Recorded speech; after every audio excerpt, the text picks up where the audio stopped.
अल्हम्दुलिल्लाह वकफ़ा वसलामुन अला इबादिहिल्लज़ीना इस्तफ़ा अम्मा बअद अऊज़ु बिल्लाहि मिनश शैतानिर रजीम बिस्मिल्लाहिर रहमानिर रहीम वमा अर्सलनाका इल्ला रहमतल लिल आलमीन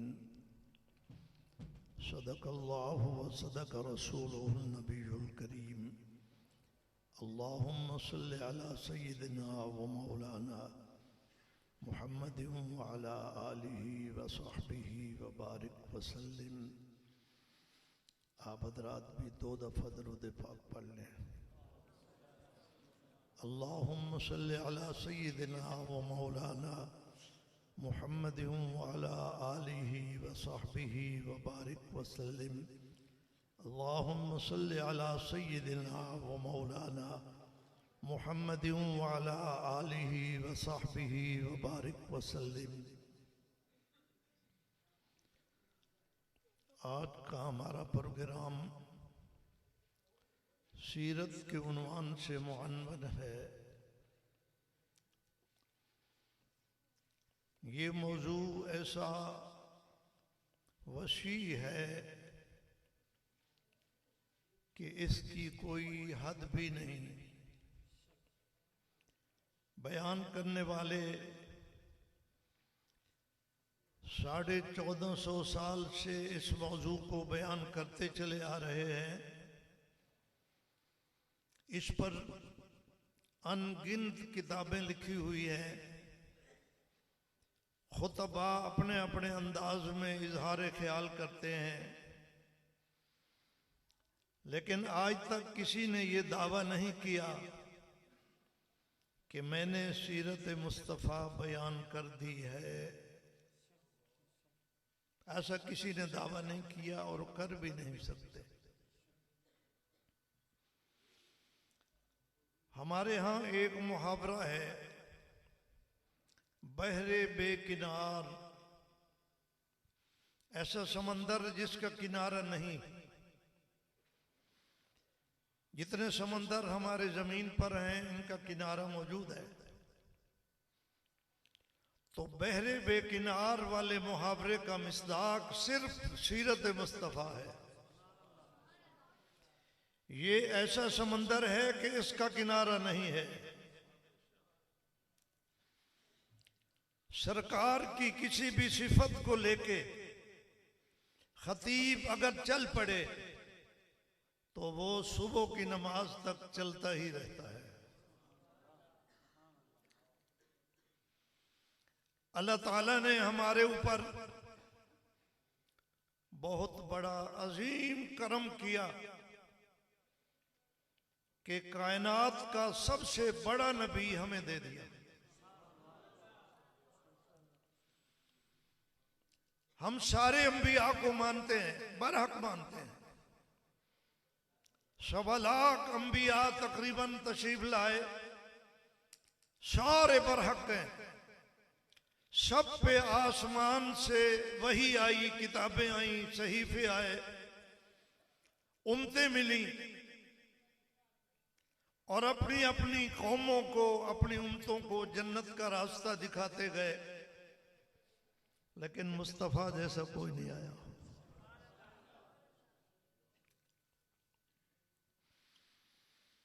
हम सीरत के जलसों में इजहार ख्याल करते हैं, सुनते सुनाते हैं। हम आपकी शान में इजाफा नहीं कर सकते। हम अपने नामे आमाल में नेकियां दर्ज कराते हैं।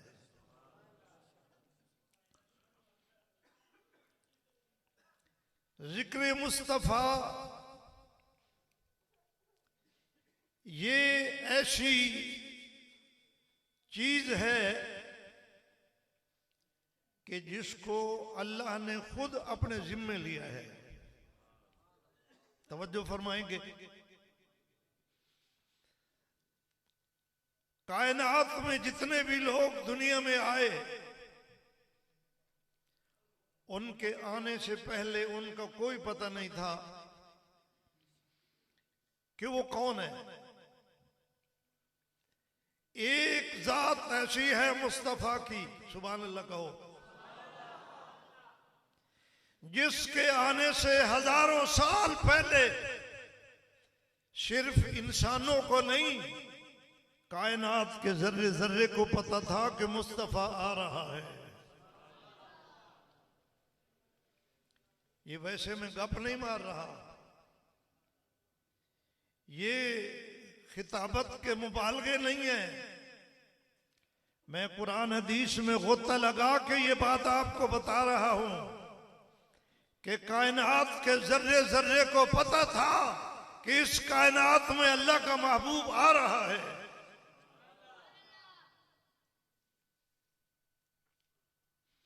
हमारी अम्मा आमना फरमाती है कि जब मेरे पेट में बतन मुबारक में हुजूर आए तो मैं जब पहाड़ों से गुजरती थी तो पहाड़ मुझे सलाम करते थे, दरख्त सलाम करते थे, सितारे झुक झुक जाते थे। ये अम्मा आमना तो पहले भी इन्हीं पहाड़ों में चलती थी, कभी सलाम नहीं किया था। हुजूर के आने के बाद सलाम करना इस बात की दलील है कि पहाड़ को पता है कि इस अम्मा के पेट में कौन सी हस्ती है।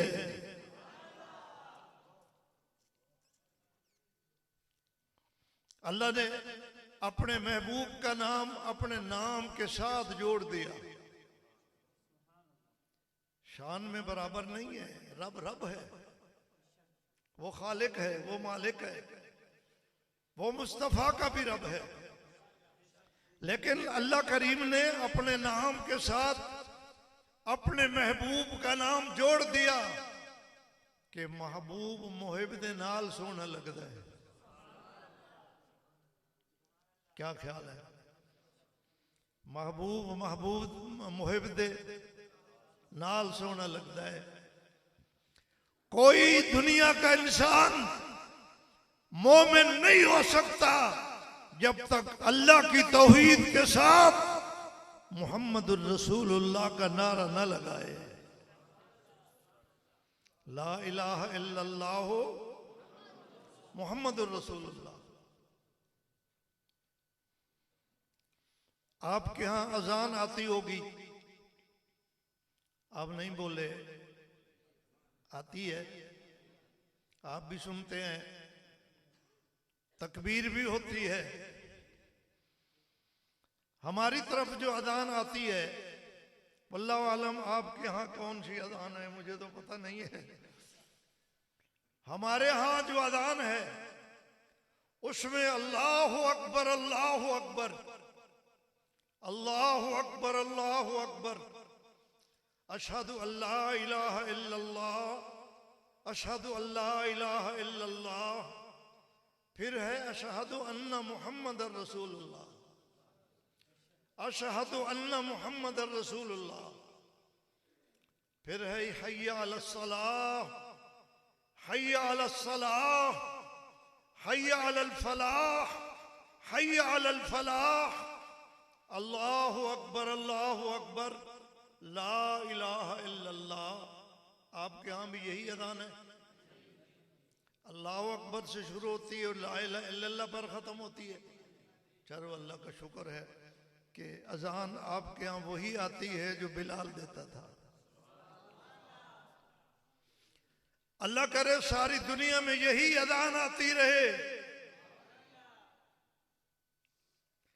हम उन उलमा के कदम में बैठे हैं, तवज्जो है, हम उन उलमा के कदम में जुत्तू में बैठे हैं जिन्होंने हमें मुस्तफा के साथ ऐसा जोड़ा है कि हुजूर जहां हमें खड़ा करके गए हैं उससे एक इंच हम न पीछे आएंगे न आगे जाएंगे।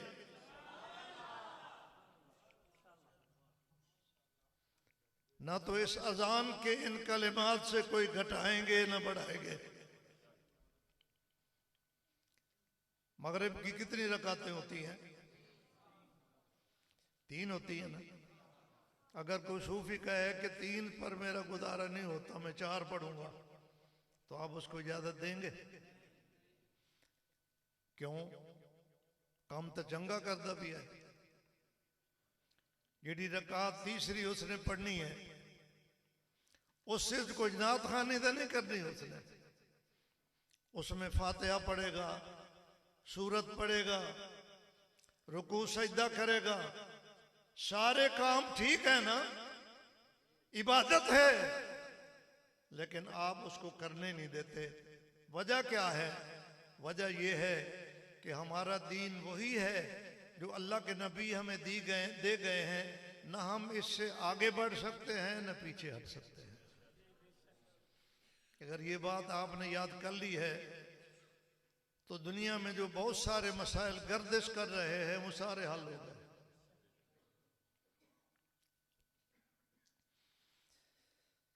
तो अजान शुरू में अल्लाह की बड़ाई है, आखिर में भी अल्लाह की बड़ाई है, और दरमियान में मुस्तफा की मुस्तफाई है। अल्लाह करीम ने अजान में अपनी किबरियाई के साथ अपने मुस्तफा का सिर्फ तारुफ और तज़किरा नहीं किया, बल्कि इसमें आपकी सीरत की बयान कर दी है। आपने तवज्जो नहीं की। अशहदु अन्ना मुहम्मद रसूलुल्लाह, ये है हुजूर का तज़किरा, और हय्या अलस्सलाह ये है सीरत मुस्तफा। हुजूर फरमाते हैं नमाज मेरी आंखों की ठंडक है। ये भी अजान में बयान कर दी अल्लाह करीम ने। मैंने कहा शुरू में अल्लाह की किबरियाई है, आखिर में भी अल्लाह की किबरियाई है, दरमियान में तज़किरा मुस्तफा है, सीरत मुस्तफा है। इसकी क्या वजह है? तो आवाज आती है कि अल्लाह करीम ने अपने महबूब को भेजा है, और अल्लाह करीम अपने महबूब की सीरत पर और आपके तज़किरे पर और आपके जिक्र खैर पर आगे और पीछे पहरा देता है।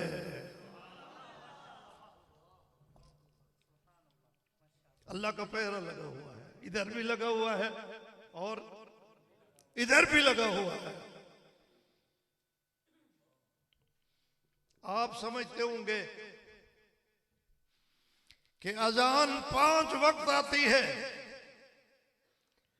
अल्लाह की किबरियाई और मुस्तफा की मुस्तफाई 5 वक्त में जिक्र की जाती है। लेकिन आप तवज्जो फरमाएंगे तो मैं आपको एक नई बात बताना चाहता हूं। हम जब दुनिया के तमाम इस दायरे का और इस चक्कर का जायजा लेते हैं तो 24 घंटे में इस जमीन की सतह पर कोई लम्हा ऐसा नहीं है जहां अजान न आ रही हो।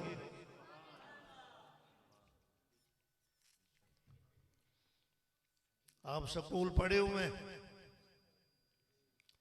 बोले तो करो सोने हो। मैं तो 500 मील का सफर करके आए बैठा थोड़े नाल बोलने वास्ते, तो तुसा बुलेंदे ही नहीं। मर्जी है थोड़ी भाई, बोलो या ना बोलो, मैं तो बोलांगा थोड़े नाल।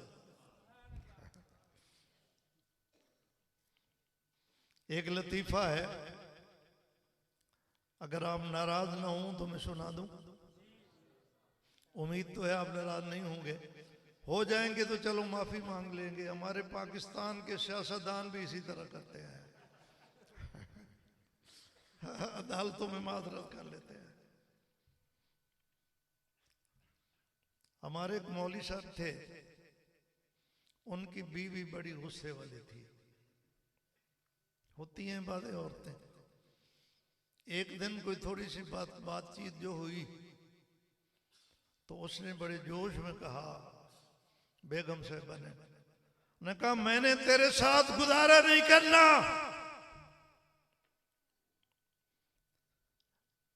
तो मौलवी साहब बड़े सब्र वाले थे, उन्होंने बड़े प्यार से कहा, उन्होंने कहा बेगम साहब मैंने तुम्हारे साथ गुजारा करना है। तो वो बेचारे भी पानी पानी हो गई, भाई मैंने क्या कहा, ये तो मेरा सरदार है, मेरा खामंद है, आलिम भी है, कितना प्यार वाला जुमला कहा। तो इसलिए आप मेरे साथ बोलो ना बोलो, मैं तो बोलूंगा।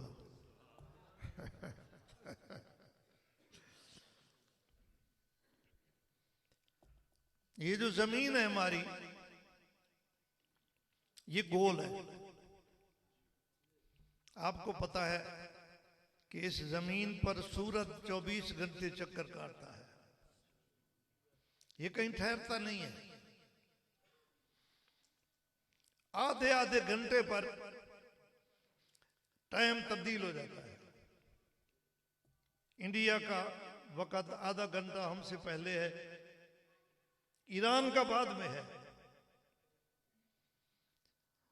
दुबई का 1 घंटा टाइम हमसे बाद में है, सऊदी अरब का 2 घंटा बाद में है, ऑस्ट्रेलिया हमसे मशरिक की तरफ 5.5 घंटे पहले है, अमेरिका हमसे 11 घंटे बाद में है। ये सूरज चलता रहता है, टाइम बदलता रहता है। एक जगह सुबह की नमाज का टाइम हुआ, अजान आई, सूरज जब आगे गया, पीछे जमातें खड़ी हो गई, आगे अजानें शुरू हो गई, क्योंकि सुबह का टाइम तो चल रहा है ना। वहां अजान हुई, थोड़ी देर के बाद वहां तकबीर शुरू हो गई, जमात खड़ी हो गई, और अगले इलाके में अजानें शुरू हो गई। 24 घंटे ये अजान भी चलती रहती है, तकबीर भी चलती रहती है। जहां मेरे अल्लाह की किबरियाई बयान होती है, वहां कायनात में सरजमीन पर अल्लाह के नबी महबूब की मुस्तफाई भी बयान होती रहती है। ये अल्लाह का इंतजाम है, ये एक मुस्तकिल मौजू है। मैंने ये इरादा नहीं किया मौजू बयान करने का, ज़िम्नन थोड़ी सी बात मैंने आपसे अर्ज कर दी है, आपकी समझ में आ गई है। अल्लाह करीम ने अपने महबूब का तज़किरा आपकी तशरीफ आवरी से पहले कायनात के जर्रे जर्रे को बता दिया था। आसमान के फरिश्ते भी जानते हैं, जन्नत की हूरें भी जानती है, जन्नत के दरख्त भी जानते हैं।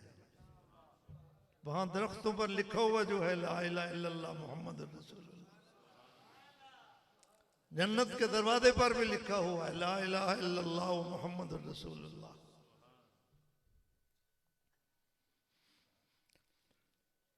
फरिश्ते तो जानते ही है। मेरे अजीज दोस्तों, हुजूर को जंगल के दरिंदे भी जानते हैं। आपने उलमा से सुना है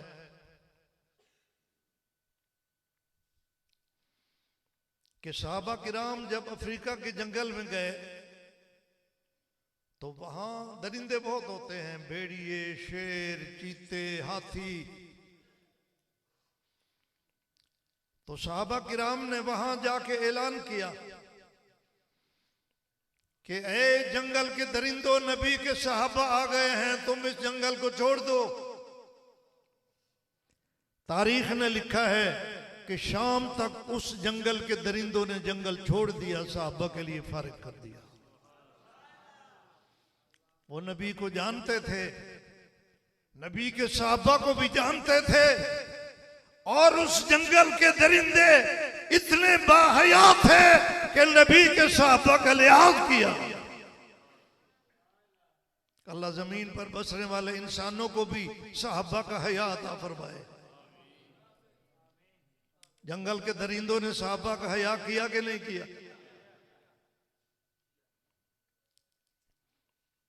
मैंने एक हदीस में पढ़ा है, अच्छा ये मुझे बता दें कि चलना कब तक है? मुंतज़िमीन की तरफ से तो मुझे इजाजत है चाहे मैं 12 भी बजा दूं, लेकिन आप बताएं कि कितना चलना है। लगता है दाल काला काला है, थके बैठे हो।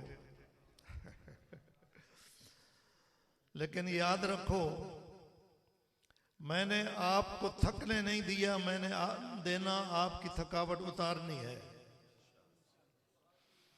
और मुझे यकीन है, ये तो वैसे मैं मजाक में कह रहा हूं, मुझे यकीन है जिसके दिल में हुब्बे मुस्तफा है वो मुस्तफा के तज़किरे से नहीं थकता।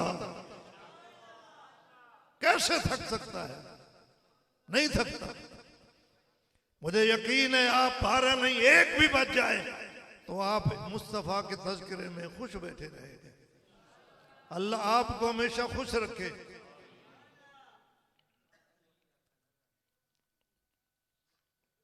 हदीस में मैंने पढ़ा है, एक सहाबी है मोहम्मद बिन मसलमा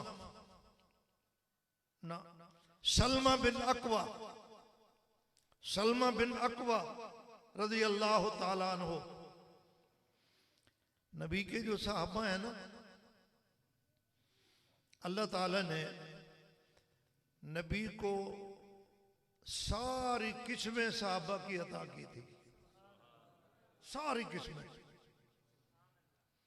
अब सहाबा का मौजू नहीं, वरना मैं आपको किस्में भी बताता। ये जो सलमा बिन अकवा है, बुखारी शरीफ में इसका बहुत तज़किर आता है। ये जब दौड़ता था तो घोड़े पीछे रह जाते थे, ये जवान लग हो जाए, ऐसा ताकतवर था। एक दफा हुजूर की ऊंटनियां दुश्मन ने पकड़ ली थी गाबा से। गाबा एक इलाका है ओहद के पीछे मदीना शरीफ में। तो हुजूर को इत्तला हुई, हुजूर अपना लश्कर लेकर घर से चले, लेकिन इसको जब पता चला तो इसने किसी का इंतजार नहीं किया, अकेला दौड़ा।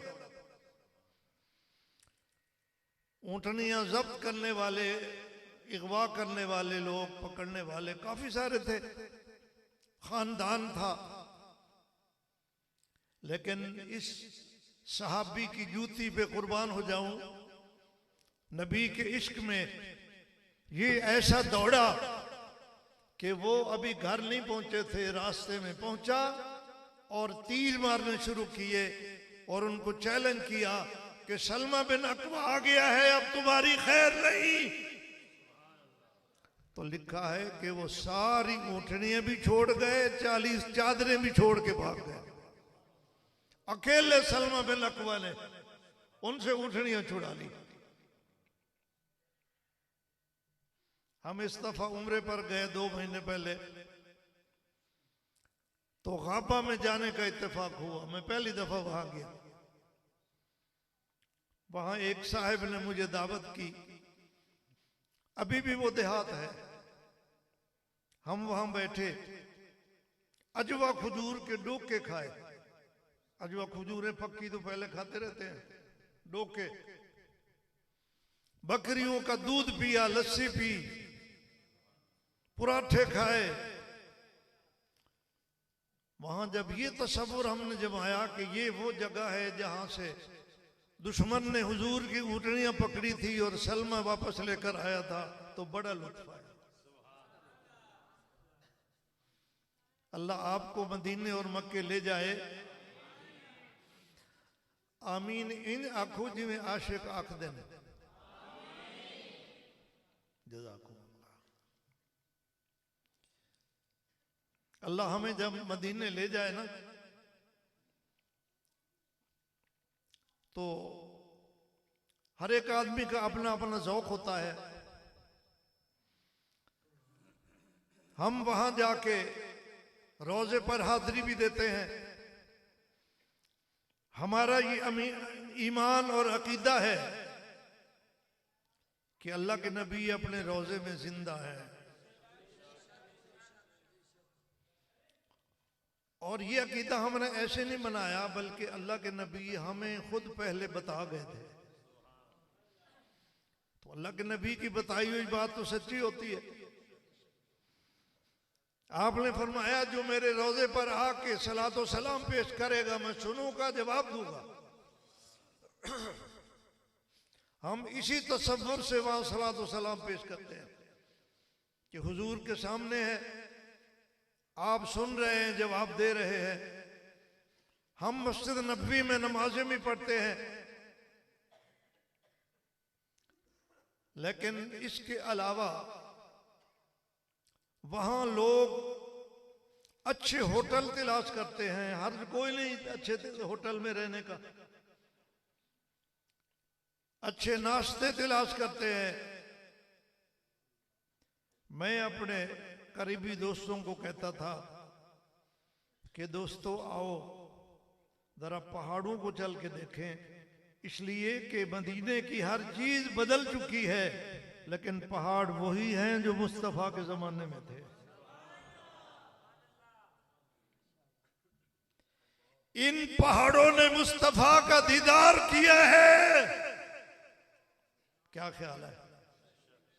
इन पहाड़ों ने हुजूर को देखा है, देखा है। और हुजूर की नजर शफकत इन पहाड़ों पर पड़ी है। और मदीने में एक पहाड़ ऐसा है, अल्लाह हम सबको ले जाए, हम उस पहाड़ की जियारत करें। उस पहाड़ के बारे में अल्लाह के नबी ने फरमाया, ये ओहद पहाड़ वो है जिससे हम मोहब्बत करते हैं और पहाड़ हमसे मोहब्बत करता है। ये पहाड़ कैसा अजीब है कि हुजूर का मुहिब भी है, महबूब भी है। आप तो अकेले मुहिब हैं ना, महबूब का तो कोई पता नहीं है। लेकिन हमारे मुहिब होने का भी कोई पता नहीं। हुजूर ने तो नहीं गवाही दी कि ये मुहिब है, हम खुद अपने आप को मुहिब समझते हैं ना। ये ओहद पहाड़ वो खुशकिस्मत है भाई जिसको अल्लाह के नबी ने कहा है कि ये मुहिब है। जिसको महबूब अपना मुहिब तस्लीम कर ले, उसकी क्या बात है। अगर ये ओहद पहाड़ इंसान होता ना तो ये सहाबी होता। सहाबी उसी को कहते हैं जो ईमान के साथ नबी का दीदार करे। इसने नबी का दीदार किया है और इसके दिल में, इस ओहद पहाड़ के दिल में ईमान भी है, इसलिए कि ये हुजूर से मोहब्बत करता है। ईमान के बगैर तो मोहब्बत नहीं होती। ये मोमिन भी है, हुजूर का मुहिब भी है, महबूब भी है। वहां जाओ तो उस पहाड़ को जरूर देखो, फैला हुआ है कई मीलों तक। सऊदी अरब ने बाकी पहाड़ों को तो छेड़ा है, इसको नहीं छेड़ा। इसलिए नहीं छेड़ा होगा कि ये तो हुजूर का महबूब है।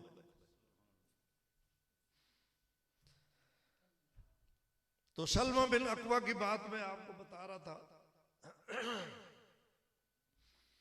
एक दिन ऊंट चरा रहे थे या बकरियां चरा रहे थे पहाड़ में। देखा कि एक भेड़िए ने एक हरन पकड़ा है। ये दौड़े, बड़ी अल्लाह ने ताकत दे रखी थी, दौड़कर उस हिरन को भेड़िए से छुड़ा लिया।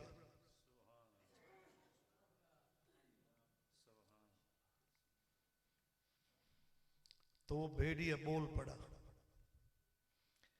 भेड़िए वैसे तो नहीं बोलते, लेकिन वहां भेड़िया बोला। ये नबी के दौर का भेड़िया था। उसने कहा,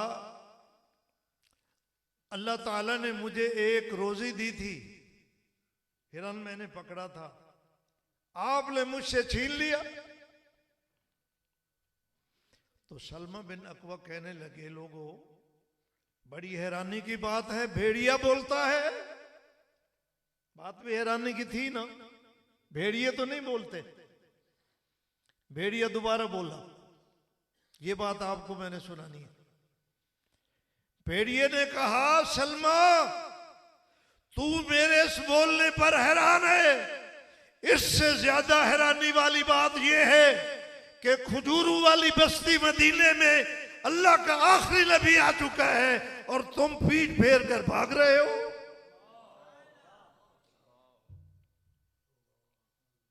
तो सलमा फौरन किया, हुजूर की खिदमत में जाके वाकया भी सुनाया और कहा, या रसूल अल्लाह हाथ बढ़ाओ, मैं कलमा पढ़ता हूं। भेड़िया भी दरिया बन जाता है, अगर हिदायत लिखी हुई हो तो अल्लाह ताला भेड़िए को भी दरिया बना देता है। तो मैं बता ये रहा था कि कायनात का जर्रा जर्रा मुस्तफा को जानता है। जब मेराज वाली रात हुजूर तशरीफ ले गए तो हर आसमान पर दरवाजे बंद थे। आसमान के दरवाजे हैं, वहां दरबार मुकर्रर हैं, अल्लाह का नज़्म ज़ब्त है। तो जिब्रील ने कहा कि दरवाजा खोलो। अंदर से फरिश्ते ने कहा, तुम कौन हो? जिब्रील ने कहा, मैं जिब्रील हूं। उन्हें कहा, आपके साथ और कौन है? उन्हें कहा, मेरे साथ है मोहम्मद। सारे कहो सल्लल्लाहु अलैहि वसल्लम। ये अगला जुमला मैंने आपको सुनाना है। फरिश्ते ने कहा कि आप वो मबऊस हो चुके हैं, यानी अल्लाह ने उनके सर पर ताज नबूवत रख के दुनिया में भेज दिया है। ये जुमला बता रहा है कि उन फरिश्तों को मालूम है कि मुस्तफा आने वाला है। तभी तो वो पूछ रहा है कि अल्लाह ने उनको मबूस कर दिया है, जमीन में भेज दिया है। तो जिब्रील ने कहा, हाँ भेज दिया है। उसने फौरन दरवाजा खोल दिया। इस जुमले की और भी तौजीहात हैं, उलमा इसको समझते हैं। तो अल्लाह पाक ने अपने महबूब का तज़किरा आपके आने से पहले इतना कर दिया कि जर्रा जर्रा आपको जानता था। हम अगर आपका तज़किरा करते हैं तो अपने नामे आमाल में नेकियां लिखवाने के लिए करते हैं। आपकी शोहरत में, आपकी अजमत में, आपकी शान में हम इजाफा नहीं कर सकते। अब अगर इजाजत हो तो मैं अपने मौजू को शुरू करूं। जी, रात वहां एक जगह थे हम, इनके गांव में। वहां मैं थका हुआ था। आज जहां मैं बैठा हूं यहां मेरा मजमा थका हुआ है। तो कभी तो अल्लाह ऐसा भी मौका दे कि ना मैं थका हुआ हूं ना आप थके हुए हो। आप कह दो हम नहीं थके। जज़ाकल्लाह जज़ाकल्लाह। बस गल तो बन गई। ना मैं थका हुआ हूं ना आप थके हुए हैं। इस कायनात में जितनी भी खैरें आपको नजर आ रही हैं कायनात में, जमीन के चप्पे चप्पे पर, जर्रे जर्रे पर, इन तमाम खैरों का मरकज मुस्तफा की जात है।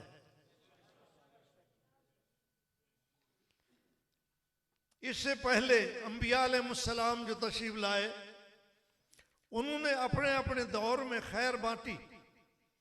आसमान से किताबें भी आई, लेकिन हुजूर जब दुनिया में तशरीफ लाए तो अल्लाह ने सारी दुनिया की खैरें समेट कर आपकी जात से जोड़ दी। अब जहां भी कोई आपको खैर नजर आती है, ये खैरात है हमारे आका हुजूर मुहम्मदुर रसूलुल्लाह सल्लल्लाहु अलैहि वसल्लम की। आपके लिए बहुत सारे अल्फाज और सिफात बयान किए जा सकते हैं।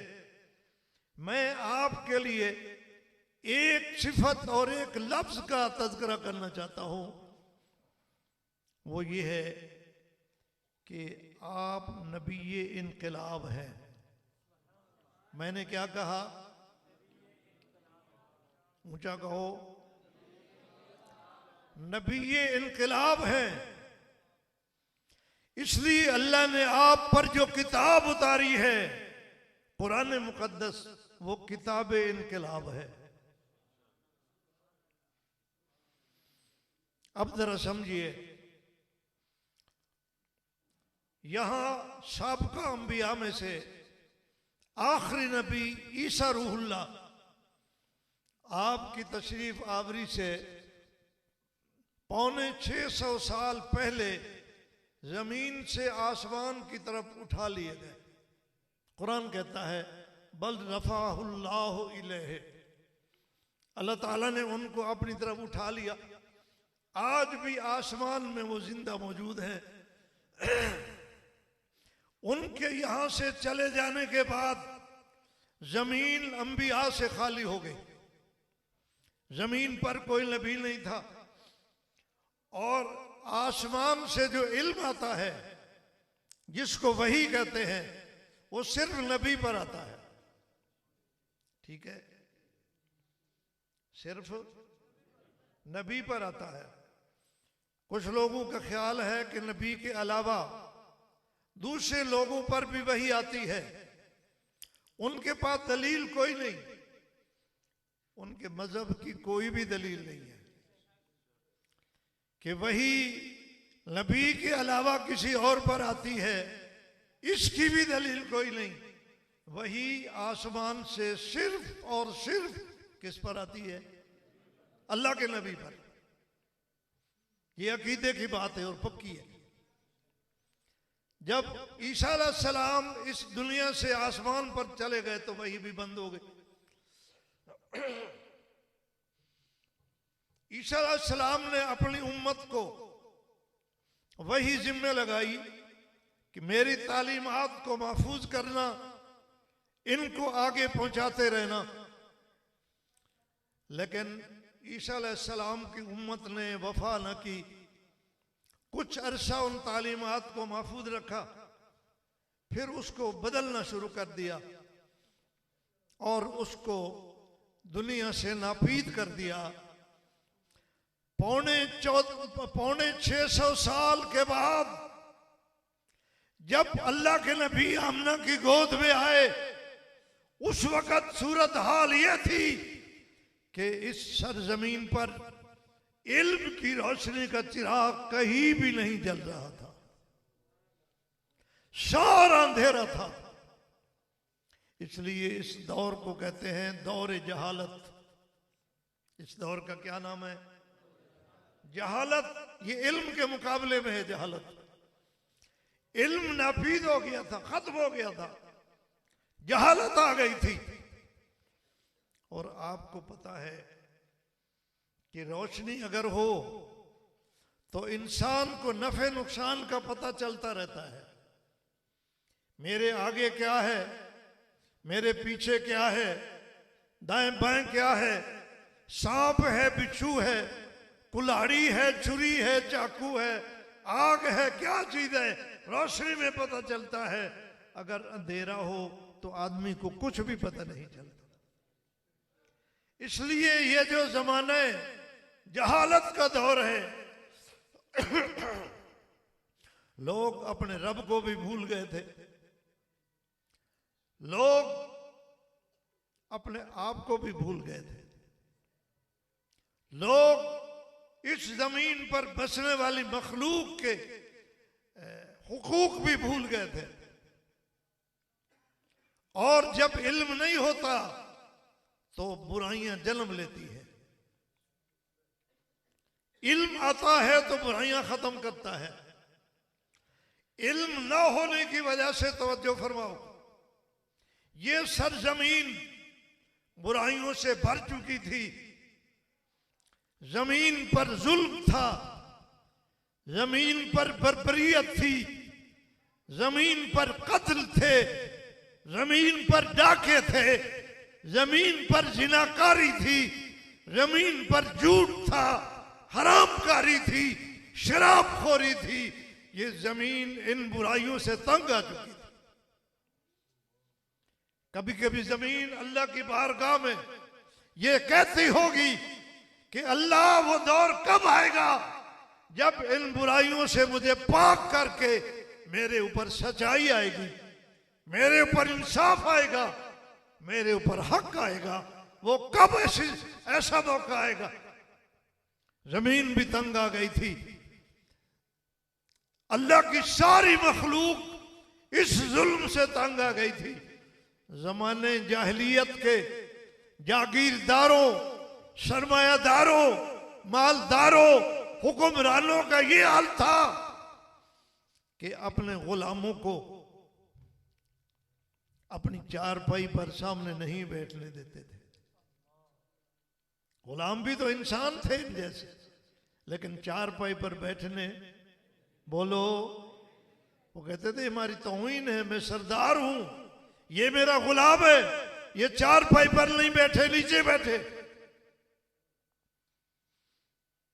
मैंने तारीख में एक अजीब बात पढ़ी है। मेला करते, मेले होते हैं ना, लोग इकट्ठे होते हैं, मिठाइयां खाते हैं, तड़ा तमाशा करते हैं, मेला सजाते, उसमें रीछ और कुत्तों को मंगवाते और अपने गुलामों को हुक्म देते कि इस रीछ के साथ लड़ो। कहां इंसान, कहां रीछ। वो गुलाम मजबूर थे, क्योंकि सबका यही तरीका था, कोई मदद करने वाला नहीं था। थोड़ी देर के बाद वो गुलाम मैदान में निकलता, रीछ को छोड़ा जाता, वो उस गुलाम की बोटी बोटी कर देता, उसकी हड्डियां तोड़ देता, उसका खून बहा देता। इस मंजर को देखकर ये जो बाहर सरदार और जागीरदार बैठे होते थे वो लुत्फ अंदोज होते। जुल्म का यह आलम था, गुलामों को कोई हक नहीं था इंसानी। बकरी की तरह जब तक दूध पियो पियो, जब चाहो दबा करके खा जाओ। औरतों पर जुल्म, औरतों को जीने का हक नहीं था। उलमा खुतबा आपको हमेशा बताते रहते हैं कि मक्के में ऐसे बाद कबीले थे जो अपनी कोख से जन्म लेने वाली मासूम बच्ची को मिट्टी में गड्ढा खोद कर उसमें फेंक कर ऊपर मिट्टी डाल देते थे। ये इंसानी दिल तो नहीं है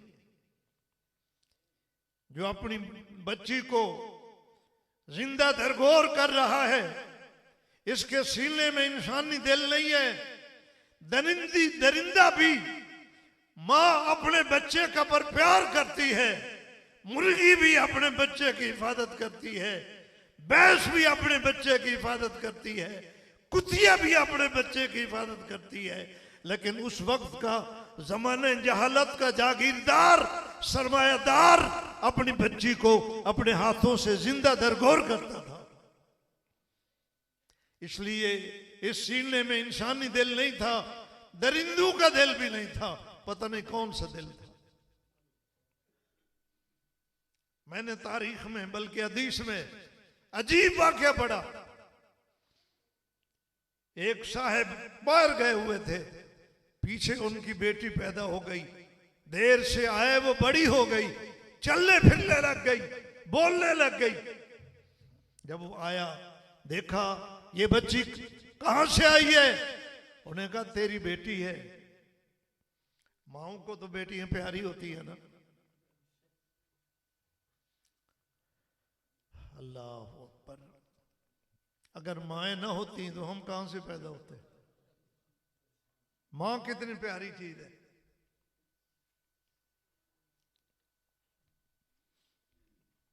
उसने कहा अच्छा मेरे घर में मेरी लड़की फिर रही है जिंदा। तैश में आ गया, पकड़ा उसको, लेके चल पड़ा, जंगल में ले गया, गड्ढा खोदा। जब वो गड्ढा खोद रहा था, मिट्टी उड़ उड़ के उसकी दाढ़ी में पड़ रही थी। दाढ़ियां उस वक्त मुशरिकीन मक्का मुंडवाते नहीं थे, ये ईरान में रिवाज था मुंडाने का, मक्के में नहीं था, सबकी दाढ़ियां थी। उसकी दाढ़ी में मिट्टी पड़ रही थी। वो मासूमा बच्ची थोड़ी थोड़ी देर के बाद आती और कहती, अब्बा आपकी दाढ़ी खराब हो रही है, मिट्टी झाड़ती। जब उसने गड़ा खोल लिया तो उसको अंदर फेंक दिया, लटका दिया, फिर मिट्टी डालने लग गया। समझदार थी बच्ची। वो कहती थी, अब्बा मुझे क्यों मिट्टी में दबा रहे हो, मुझे रोटी ना देना, मैं जिंदा रह लूंगी। मुझे कपड़े ना देना, मैं जिंदा रह लूंगी। मुझे मिट्टी में न दबाओ। अल्लाह की कसम, उसने हुजूर को ये किस्सा खुद सुनाया बाद में जब मुसलमान हुआ। उसने कहा, मेरी बेटी चीखती रही, तौबा तौबा करती रही, माफी मांगती रही, मिन्नत करती रही, लेकिन मेरे दिल में कभी थोड़ा सा भी तरस ना आया। मैंने उस बच्ची को मिट्टी में दबा दिया। ये जुल्म का आलम था। मजदूरों के साथ, औरतों के साथ सबसे बड़ा जुल्म किया जाता था। 650 साल के बाद आमना की गोद में वो हस्ती आई जिसको अल्लाह ने इनकलाब के लिए भेजा। तवज्जो है, अल्लाह ने अपने महबूब को क्यों भेजा? इनकलाब के लिए भेजा। इनकलाब अरबी का लफ्ज है, इसका माना है नीचे वाला हिस्सा ऊपर हो जाए और ऊपर वाला हिस्सा नीचे हो जाए, बदल देना। इनकलाब का ये माना है। अल्लाह ने अपने महबूब को इन हालात में भेजा कि इस सरजमीन पर जुल्म और बर्बरियत का चर्चा है।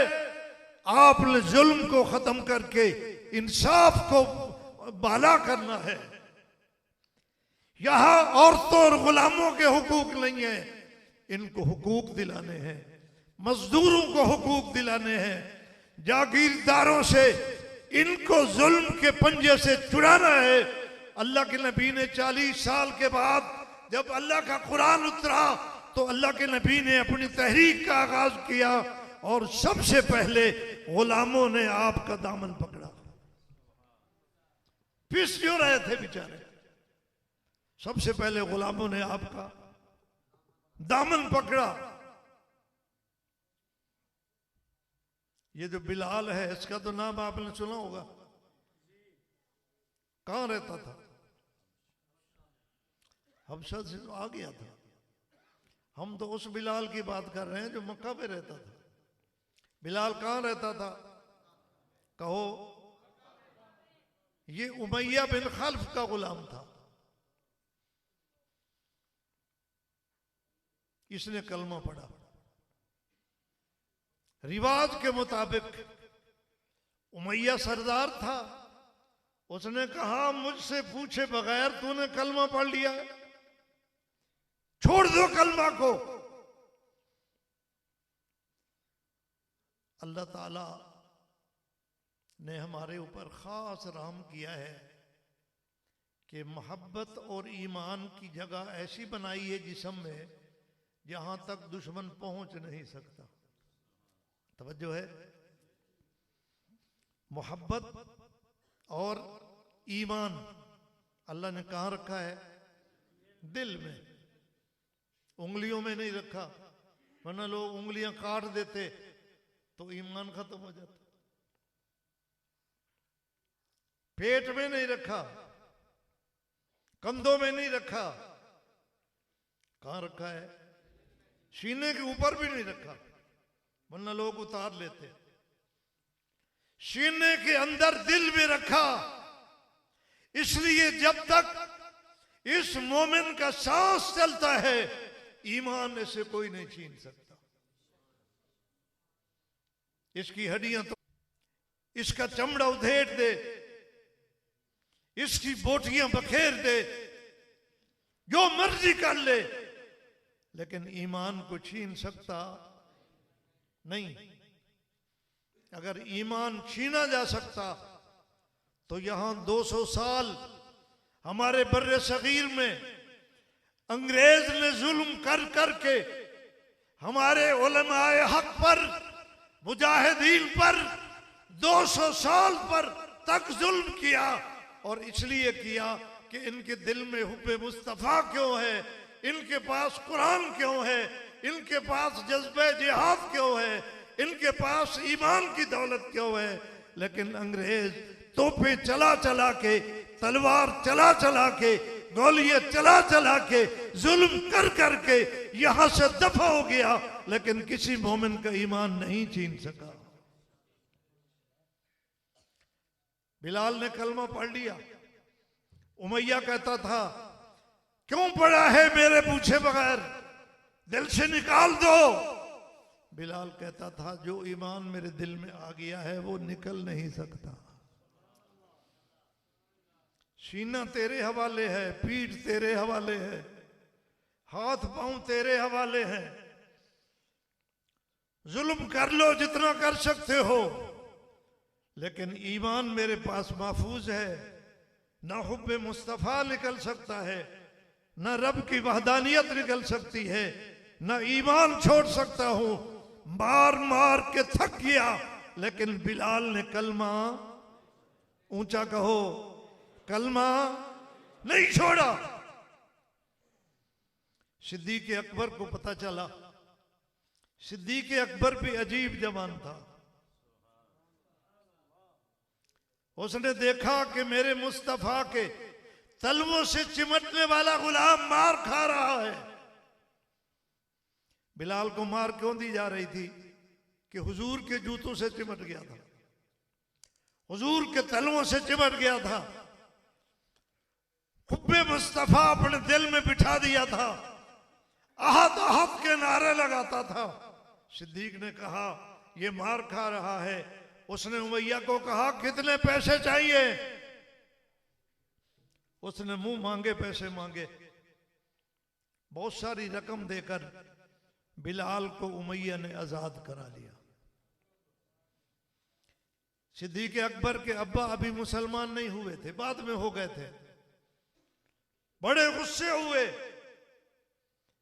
उन्हें कहा आपने गुलाम को खरीदना ही था तो किसी ऐसे गुलाम को खरीदते जो हमें कमा कमा कर खिलाता। तूने बिलाल को खरीदा है, फिर उसको आजाद कर दिया है, इतना बड़ा नुकसान किया है। हजरत सिद्दीक अकबर ने कहा मैंने नुकसान नहीं किया, मैंने मुस्तफा को खुश किया है। बिलाल के आजाद होने से अल्लाह के नबी खुश हो गए। बाद लोगों ने कहा सिद्दीक अकबर ने बिलाल को इसलिए खरीदा है कि बिलाल का कोई सिद्दीक पर एहसान होगा। इस जुमले पर रब्बे कायनात खुद बोल पड़े। साहबा ऐसी अजीब हस्तियां हैं कि जब सहाबा पर कोई इल्जाम आता है तो रब खुद बोलता है, खुद बोलता है। और इसकी हिकमत है। कुरान हमें कहता है कि अल्लाह के आखिरी नबी मुस्तफ़ा करीम सल्लल्लाहु अलैहि वसल्लम ने जो ऐलान नबूवत किया है मोहम्मद रसूलुल्लाह, उसके इस ऐलान के गवाह साहबा हैं। कुरान कहता है, क्योंकि मोहम्मद रसूलुल्लाह के बाद आगे सारा साहबा का तज़किरा है। उलमा समझते हैं वल्लदीन माहू अशिद्दाउ अलल कुफ्फार रुहमाउ बैनहुम तराहुम रुक्कान सुज्जदा यब्तगून फज़लन मिनल्लाह व रिज़वाना। ये साहबा का जिक्र है। मोहम्मद रसूलुल्लाह कुरान में यहाँ एक ही जगह है कि मोहम्मद अल्लाह के रसूल है, और आगे साहबा का तज़किरा तफसील से है। अल्लाह ने ये इसलिए बताया है कि ये दावा है, ये दलील है।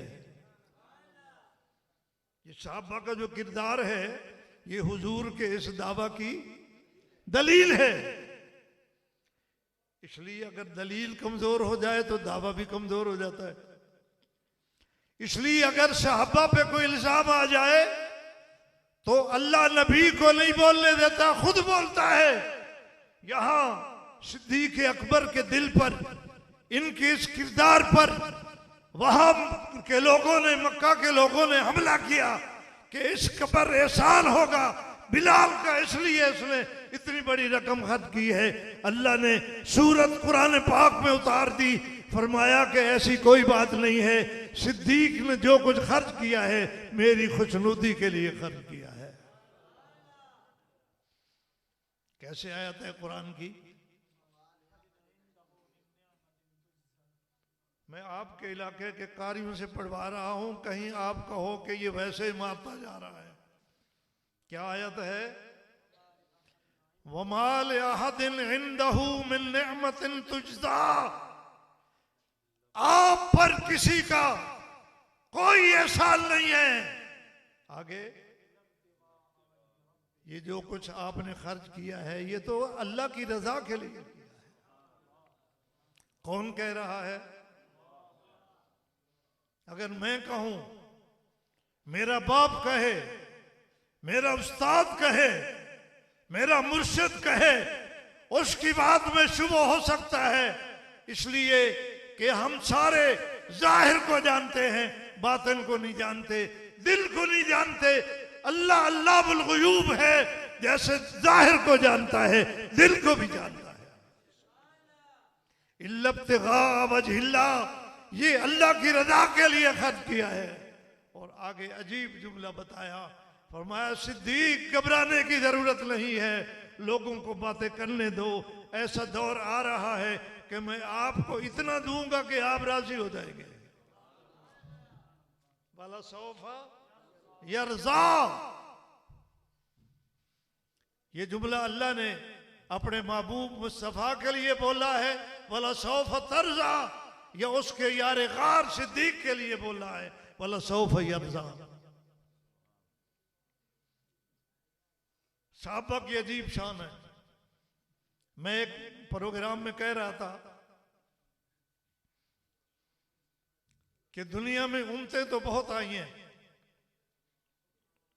और हुजूर की उम्मत में भी लोग बहुत आए हैं, इबादत गुजार भी आए हैं, मुफ्ती और आलिम कारी भी आए हैं, लेकिन सहाबा एक वाहिद ऐसा तबका है जिसको अल्लाह ने जिंदगी में जन्नत की खुशखबरी दे दी है।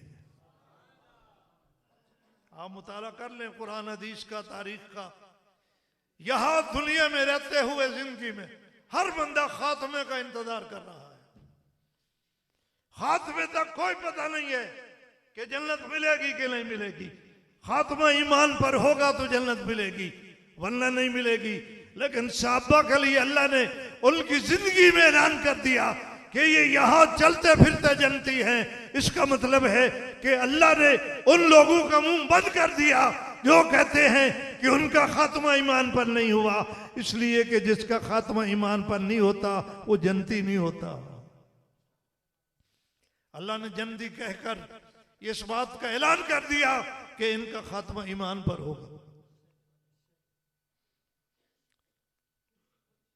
बिलाल को सिद्दीक अकबर ने आजाद कर दिया।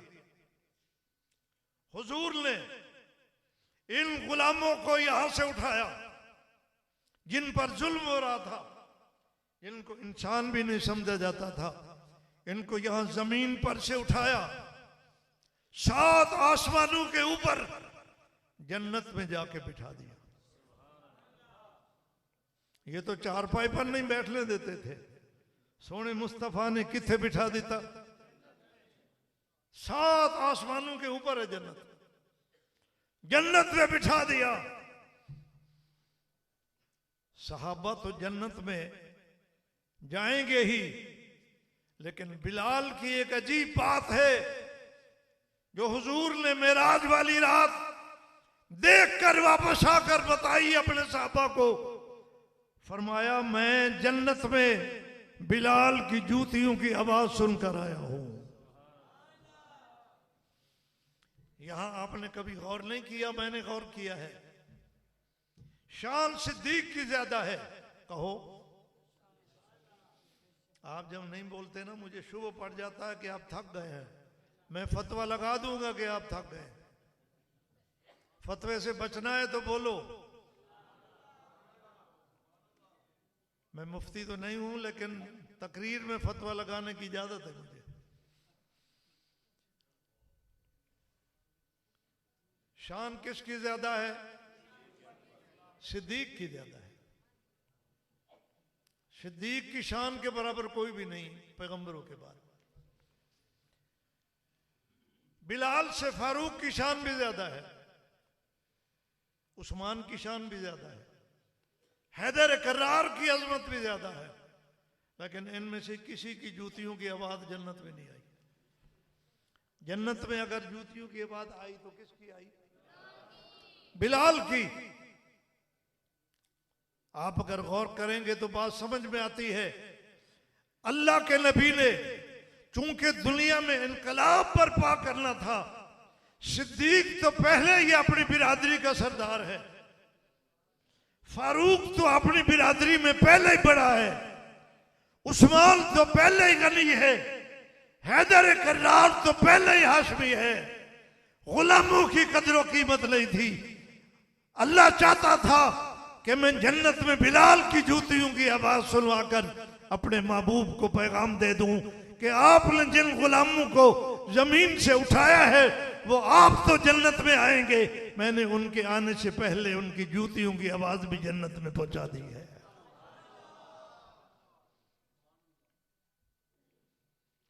मक्का फतह हुआ। कौन से सन में फतह हुआ?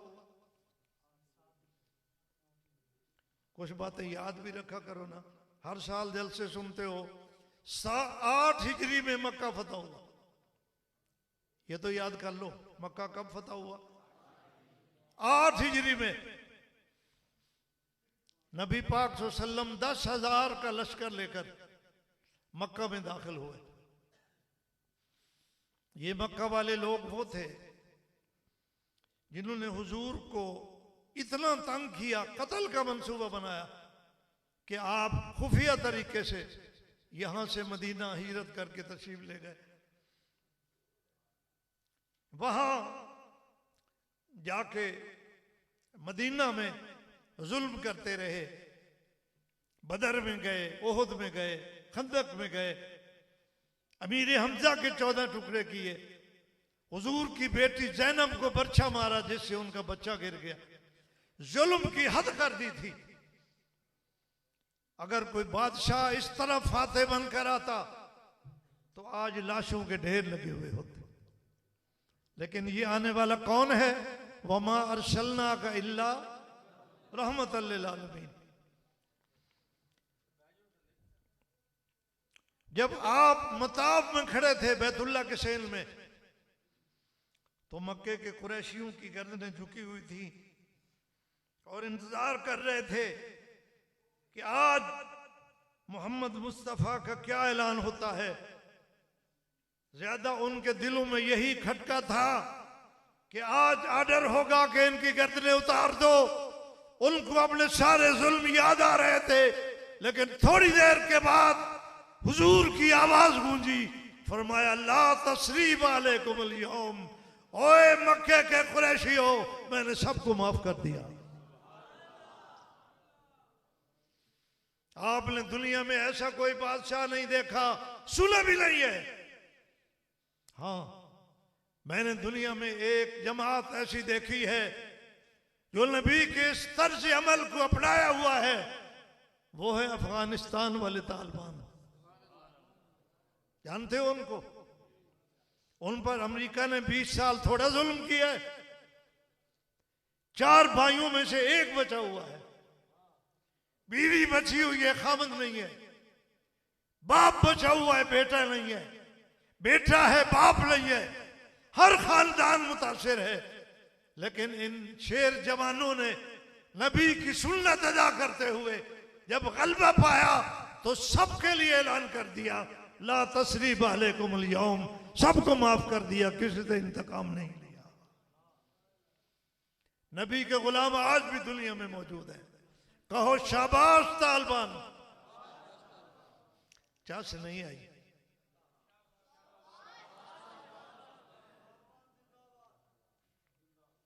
पाले नाल ठरे बैठे हो, डरे बैठे हो या हरे बैठे हो? अल्लाह आप हजरात की जिंदगियों में बरकत दे। मैं आगे एक बात आपको बताना चाहता हूं जिसके लिए ये मैंने तमहीद जिक्र की। हुजूर यहां 8 साल के बाद मक्का में आए और यहां मक्का में आपको आने की इजाजत भी नहीं थी। दरमियान में 3 दिन के लिए सिर्फ इजाजत मिली थी। आप आए थे, तवाफ किया, फिर वापस चले गए थे। बैतुल्ला में दाखिल होने की इजाजत नहीं थी, दरवाजा बंद था आपके लिए। आज पहला मौका है कि आज बैतुल्ला का दरवाजा खुल गया। उस्मान को बुलाया हुजूर ने। ये उस्मान दरबान था, ये उस्मान गनी नहीं, ये और उस्मान है कि दरवाजा खोलो। दरवाजा खोला। आज वक्त का बादशाह, हुजूर तो वैसे ही बादशाह हैं, लेकिन ये मदीने के हाकिम भी थे और आज ये भी दारुल इस्लाम हो गया है मक्का, क्योंकि फतह हो गया।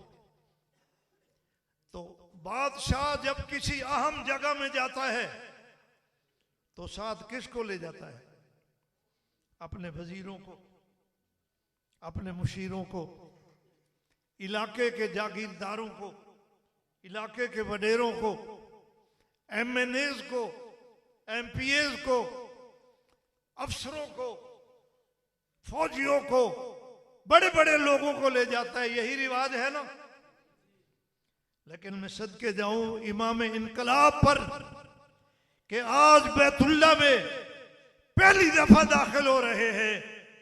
साथ न सिद्दीक है, न फारूक है, न उस्मान है, न हैदर है, न अब्दुर्रहमान बिन औफ है, न कोई मक्के और मदीने का सरदार है। एक तरफ बिलाल है, एक तरफ जैद है। ये भी गुलाम है, ये भी गुलाम है। अल्लाह के नबी ने दुनिया को पैगाम दे दिया कि मैं इस दुनिया में जुल्म और बर्बरियत को खत्म करके इंसाफ का बोलबाला कर ले आया हूं। ए जागीरदारों, सरमायादारों, जैसे तुम अपने माँ के बेटे हो, ये मेरे गुलाम, ये भी अल्लाह के बंदे हैं, अपनी माँ के आजाद बेटे हैं। आगे सुनो, जोर की नमाज का टाइम हुआ। आज पहली अजान आनी थी बैतुल्ला में। सारे इस इंतजार में थे कि जहां कभी अल्लाह अकबर की सदा बुलंद नहीं हुई, आज पहली सदा बुलंद हो रही है।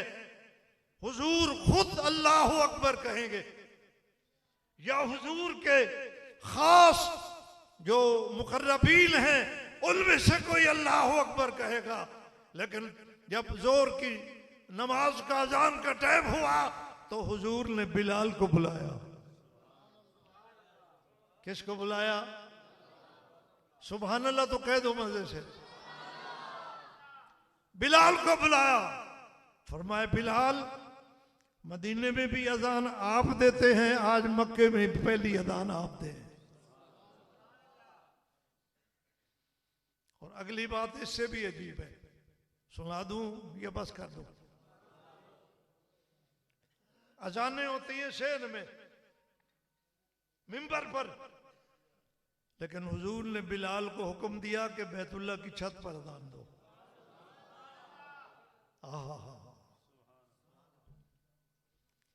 गुलामों को कहां से उठा के कहां तक पहुंचा दिया। इमाम इनकलाब में तेरे इनकलाब पे कुर्बान जाऊं। इस धरती को इंसाफ से भर दिया। बिलाल वहां अजान दे रहा है बैतुल्ला की छत पर। मुशरिकीन पर क्या गुजर रही होगी जो बिलाल को सामने चारपाई पर नहीं बैठने देते थे। इसका जो सरदार था उमैया, वो तो बदर में मर गया, लेकिन बाकी मुशरिकीन तो मौजूद थे बहुत सारे। उनके सीने में, उनके दिल में आग लगी हुई थी। वो एक वाकया से आपको मैं समझाता हूं। ये जो कोना है मताफ का, यहां पर दो मुशरिक खड़े थे। एक मुशरिक दूसरे अपने भाई को कह रहा था कि अच्छा हुआ अब्बा तुम पहले मर गया है, ए अज वाला दे तू नहीं वेख्या, आज बिलाल काला बैतुल्ला दी छत से चढ़े होया है मेरा अल्लाह। वाह मुस्तफा तेरे इनकलाब पे कुर्बान जाऊं। आज काला बिलाल बैतुल्ला भी छत पे खड़ा है। अब्बा अच्छा हुआ पहले मर गया, आज तूने ये जिल्लत का दिन नहीं देखा। ये मुशरिक कह रहा है। अल्लाह की शान देखो। थोड़ी देर के बाद आका वहां खड़े थे, वहां से चलकर यहां आए। ये तो आपस में बात कर रहे थे ना। हुजूर ने फरमाया अभी तुम क्या कह रहे थे? वो डर गए तो उनको बतानी पड़ी। तो उस कहने वाले ने अपने जुमले दोहराए, लेकिन उसने कहा हुजूर ये बताओ आपको किसने बताया? आप तो हमारे साथ नहीं खड़े थे। आका ने फरमाया मुझे उसी जात ने बताया है जो सुबह शाम खबरें देता है। उसने कहा अगर ऐसी बात है तो फिर लाओ हाथ में भी आपके हाथ पे बैत करता हूं। अशहदु अल्ला इलाहा इल्लल्लाह व अशहदु अन्ना मुहम्मदर रसूलुल्लाह। मुकद्दर देखो, पहले क्या कह रहा था और अब क्या से क्या हो गया। नबी की नजर में भी तो खास बरकत है ना। और नबी की शफकत देखो।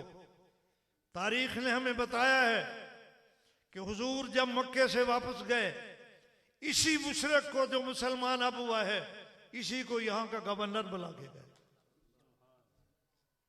किस्मत मुकद्दर इसका देखो।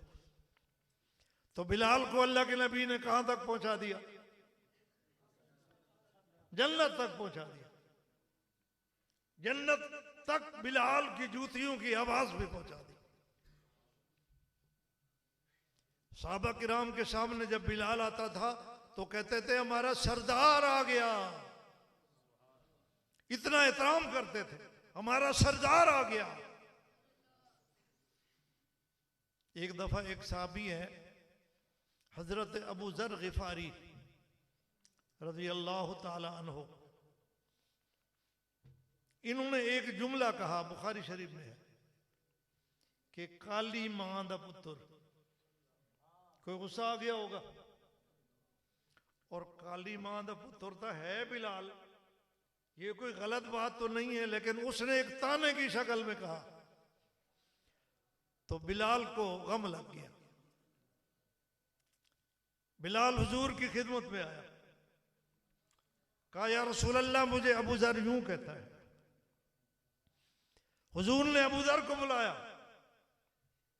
अबू जर को डांटा, फरमाया अबू जर मुझे ऐसे लगता है कि तेरे दिल में अभी तक जहालत वाली बू बाकी है, ये असबियत वाला उन्सर बाकी है, अभी तक नहीं निकला। अबू जर की जुबान से ये जुमला निकल तो गया था, लेकिन नबी का ये जुमला सुनकर कांप गया। कहा बिलाल मेरे ऊपर रहम करो, मेहरबानी करो, मैं जमीन पे लेटता हूं, तुम अपना काला पांव मेरे रुखसार पे रखो। उसने कहा मैंने माफ किया। बिलाल ने कहा थे तो भाई सारे, साहबा सारे भाई थे जी। ये दुश्मनों ने लड़ाई बना रखी है ना कि फलाना फलाने का दुश्मन था। कहां दुश्मनी थी इनकी? ये आपस में क्या थे? रुहमाओ बैनहुम, रुहमाओ बैनहुम। मैं एक जलसे में कह रहा था कि अल्लाह ने अली को पहला खलीफा नहीं बनाया। अली कौन सा खलीफा है? चौथा। पहला सिद्दीक, दूसरा फारूक, तीसरा उस्मान गनी, चौथा हैदर करार। अली की शान कम नहीं होती चौथे नंबर पर आने से। अगर अल्लाह चाहता तो अली को पहला खलीफा भी बना सकता था, लेकिन पहला खलीफा अली को नहीं बनाया बल्कि चौथा बनाया। क्यों? अगर पहला खलीफा अली होते तो वहां नबी के मुसल्ले पर नमाज वही पढ़ाता है जो खलीफा होता है। जरा तवज्जो से सुनना मेरी बात। नबी के मुसल्ले पे नमाज कौन पढ़ाता है? जो खलीफा होता है। बाकी सारे पीछे नमाज पढ़ते हैं। अगर अली पहला खलीफा होता तो पीछे नमाज पढ़ने वाले सिद्दीक, फारूक, उस्मान ये होते ना। तो लोग कहते कि ये वैसे ऊपर ऊपर से नमाज पढ़ते रहे।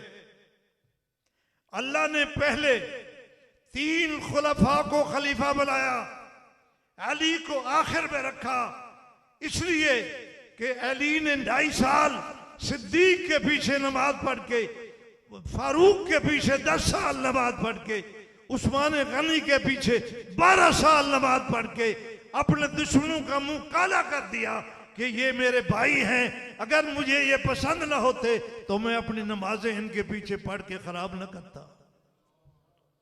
कोई गल समझ भी आई है? अली इन्हों के पीछे नमाज पढ़ता रहा कि नहीं? अली एडा कमजोर आई कि उतू तू नमाज पढ़ता रहा है, दिल्लू नमाज पढ़ने का इरादा कोई लाई।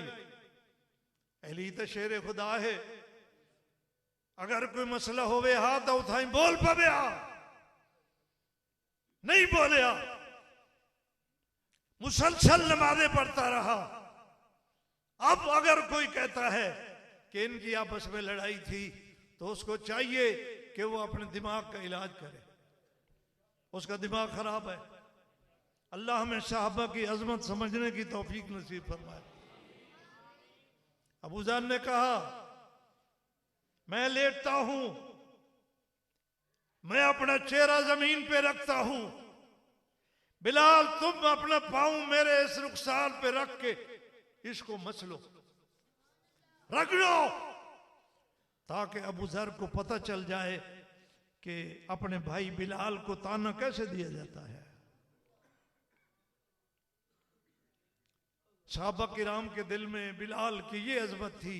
ये किसने बिठाई? अल्लाह के नबी ने। अल्लाह के नबी ने बिठाई।